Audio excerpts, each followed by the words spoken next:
Picture Boston Harbor on a freezing night in December 1773.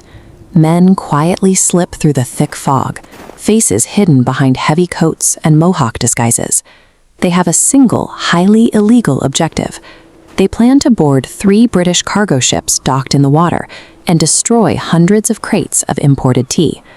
History classes often frame this as a desperate response to exorbitantly high taxes driving up the cost of living.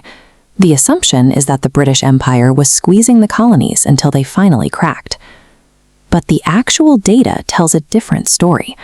Under the Tea Act of 1773, the price of tea in America started to plummet. The British East India Company was given a massive discount, undercutting local smugglers.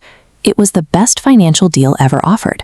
So why would thousands of citizens organize a covert raid, risking charges of treason and a brutal military crackdown over a law that saved them money? The tea served as a vessel for invisible political strings that threatened colonial legal rights far more than any high price tag ever could. To understand the trap, look at the British Empire's balance sheet a few years earlier. Britain won the 7 Years' War, but the victory completely bankrupted King George III's treasury. The government was desperate to refill its coffers, but local citizens back in London were already taxed to their limits. Politicians couldn't squeeze them any tighter without risking a rebellion at home. Parliament's solution was to shift the financial burden across the ocean to the 13 American colonies. The men voting on these new financial burdens lived thousands of miles away, completely disconnected from the daily lives of the people expected to foot the bill. Parliament started extracting wealth through strict bureaucratic mechanisms.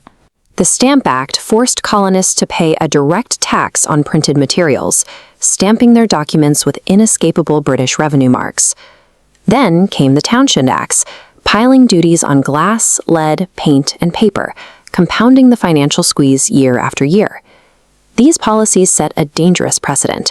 A distant London legislature claimed absolute authority over American wealth, without asking for consent or offering a seat at the table. That lack of consent gave birth to the famous rallying cry, "No taxation without representation."